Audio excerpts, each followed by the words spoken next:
So we're going to talk about the transfer of power from Congress to the executive branch and how it is currently being threatened by executive orders. I'm Paulina. I'm Filza.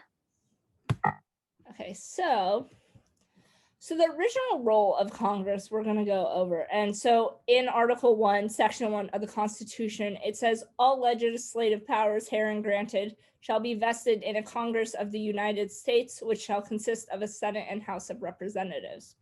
So first off the bat, it sets up the Senate and House of Reps, which we have. But then it also grants all legislative powers to the Senate and the House of Representatives and does not give that power to anyone else. That's why it's called the legislative branch. This was an enumerated power, which means it was expressly put in the Constitution. It's been stated it's not challengeable unless it's amended. And it's there to put the limits on power of the president, right? Our checks and balances system, that's going to help out with that. So a little bit about legislative powers Congress does have. They can declare war. So we have wars, they can declare them. They can also regulate taxes and foreign commerce. That power is within the House of Reps and the Senate, not in the president, even though it sometimes may seem like it. And then they also control taxing on the American people. If you want to increase taxes, it goes through House of Representatives or Congress, or the Senate. So a little bit about the executive order. This is going to be talking about how it's a threat to the legislative powers of Congress, and it controls the power. It gives the president too much power. So the executive order is not written in the Constitution. It's an accepted power from Article 2. So Article 2 essentially says president has powers that aren't written in the Constitution. The role of the executive order is that the president is supposed to work in the parameters already set by the Congress and the Constitution, so he can't make change taxing rules or control foreign commerce or anything like that.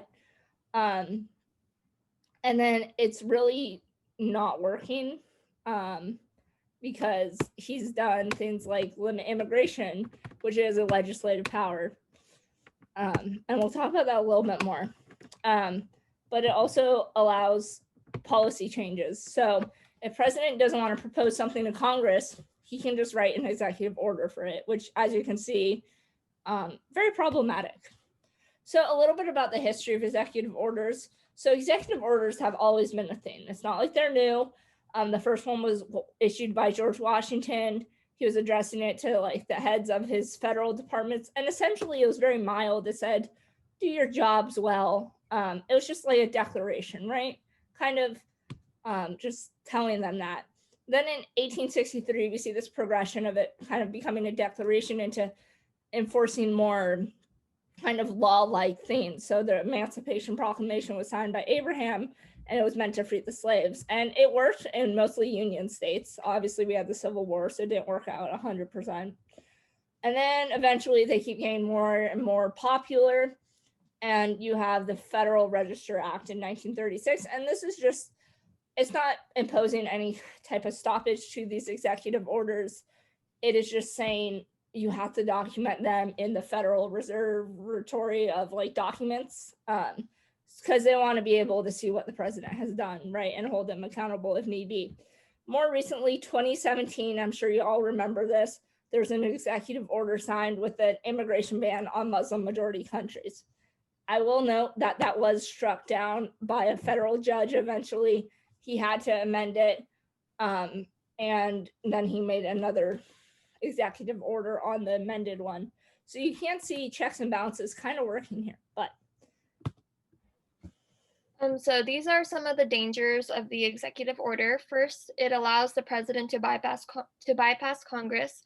An example of this would be just legislation on trade, immigration, and general legislation. They could also be allowed to give orders that may be considered illegal or improper.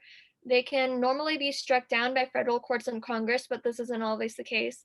And it also grants the president many emergency powers that make the presidency sort of imperial. And these are some possible solutions to this problem. They could spend bills in smaller multi-bill packages rather than one large measure. So in 2018, the House and the Senate were actually able to complete work on 5 appropriation bills before the start of the new fiscal year. And this was actually the most productive appropriations year in over 2 decades.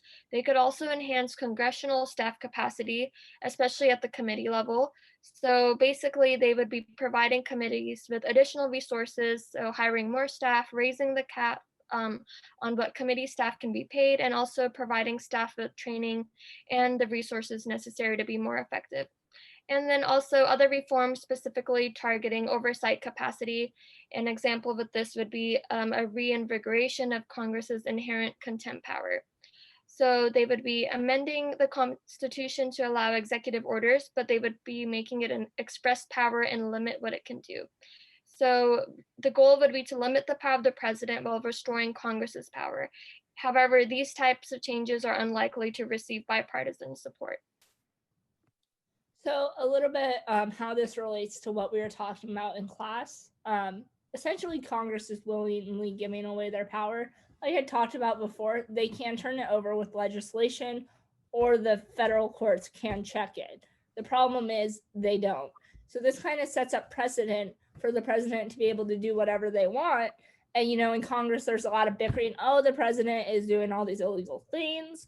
Well, a lot of those things they're talking about, they could simply overturn with legislation. The part of the problem is if there's not a majority that wants to write new legislation, then they aren't able to overturn the executive order. But right now, they can, and they just are choosing not to. And it's funny because they're constantly trying to look good for the American people, and they're by refusing to pass legislation to overturn these executive orders, they're not really doing anything. It's like I was saying, they complain a lot. They can put a stop to it. They just won't. So